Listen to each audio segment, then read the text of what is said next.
timely ad.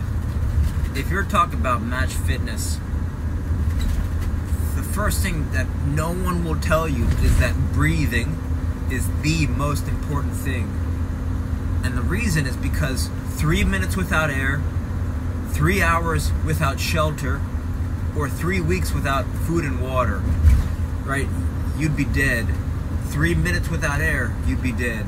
So if the only thing that you took away from this video was learn how to breathe effectively, then it'll completely change your life. Take this test right now. Take a deep breath. If you took a deep breath and your shoulders rose up, if your deep breath looks like this, right? If your back and shoulders going up towards the sky, then you want to search this video called How to Breathe by Dr. Vranich. It's completely changed my life, right? It's called, it's spelled Vranich, Vranich. And what she's going to do is teach you how to do belly breathing. And this is important, especially for soccer players, because it helps you it shows you how to use less energy to breathe than breathing with your upper back and shoulders. Not only that, it's going to help you stay calm in high pressure situations on and off the field. I say this in almost every single video I make because it's that important. And it's changed my life personally. It's something that I wish I knew 27 years ago when I started playing soccer. So I'm telling you, if there's only one thing you could do in terms of that you could listen to from this video, that would be it, because I promise you it'll change your life if you just learn her belly breathing technique. Second thing you want to keep in mind is fitness. Probably one of the most underrated soccer fitness tools. Well, there's two. One is a ball. A lot of players don't realize how taxing juggling, right? Just to keep a ball up for 60 seconds, it's really going to challenge your balance, your timing, your rhythm, your coordination, your breathing, right? It's like working air, and juggling is going to improve your dribbling, your passing, your shooting. And it's one thing that most players don't spend enough time doing. Right, so I think the question is, can I spend 1 minute a day juggling? If you were to just spend 1 minute a day juggling in preparation for your tryout, juggling different size balls, basketballs, tennis balls, right, American football, volleyball, anything that you could get your feet on, it's really going to improve your game tenfold. They say not all the best jugglers are the best players, but all the best players are always the best jugglers. So, a lot of players don't think about juggling to improve their fitness, but it's one thing that, and you got to keep in mind in a game when you get the ball and you can connect passes with your team and you could take the ball out of the air swiftly, this turns into a competitive advantage. A lot of players who spend a lot of time weight training, CrossFit, running, treadmill running, running on a track in a circle, yet when the ball's coming to them and they don't have the awareness to get their head up, or their first touch is poor, it don't matter how strong and how fast you are, how high you can jump. If your first touch is poor, then all you're doing is spending time chasing.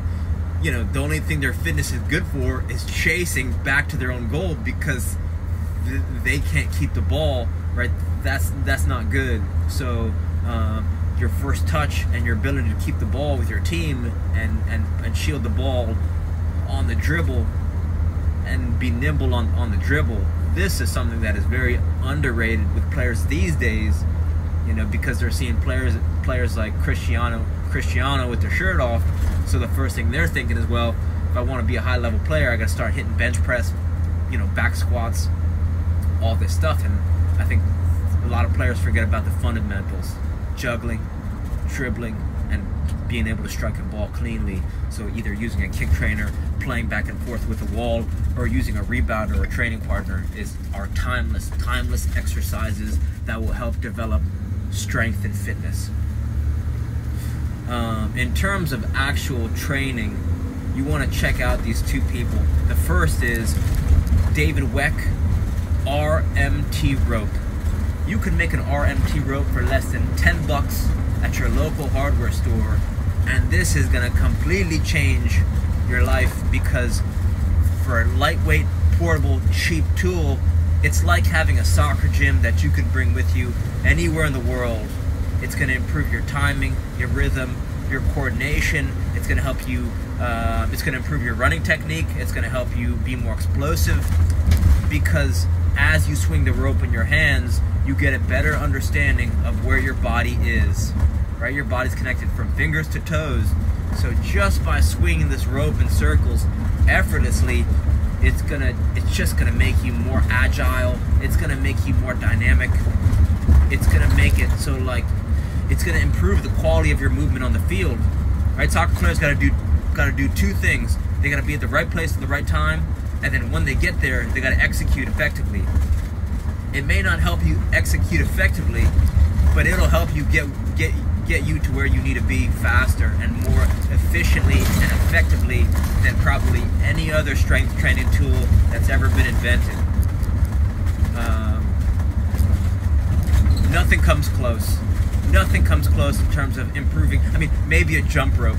A jump rope is the closest thing that could really help the quality of your movement and your timing, rhythm, coordination. But an RMT rope is, I would say, probably cheaper than a jump rope and more portable.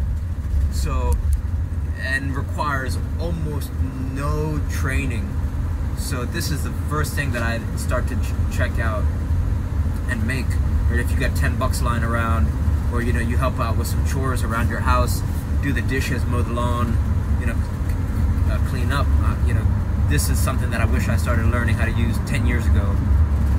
The next person you want to check out is Kador Ziani, Z-I-A-N-I, because he's got seven stretches. He calls them 7 postures, and by learning these simple stretches, right, he's going to help you become more explosive, stronger on and off the ball, more balanced, right? And the more explosive you become, it's going to help improve your first step. It's going to help you run faster. And right, not only does he talk the talk, but he walks the walk. He's 49 years old. He's 5 feet 10 inches tall and can still dunk on a 10-foot hoop barefoot. And that's something that I don't think any other 49-year-old on the planet can do. So, right, actions speak, and no one else can do what he does. And for maybe $30, you can check out his book and learn all the things that he does in terms of strength training using almost no equipment, which is the most beautiful thing. And a lot of times players spend so much time weight training, bench press, shoulder rows, bicep curls, when they don't focus on the fundamentals. This is someone who's 49 years old, is showing you what the body can do through some simple stretches, yet people don't want to spend a few minutes watching his stretching routines or investing in his book that can completely change your life. So, right, these are the 3 resources. Dr. Vranich, How to Breathe. David Weck, How to Move. Kador Ziani, how to stretch, how to warm your body up to prepare for play. So give some of these things a try. Reach out with any questions.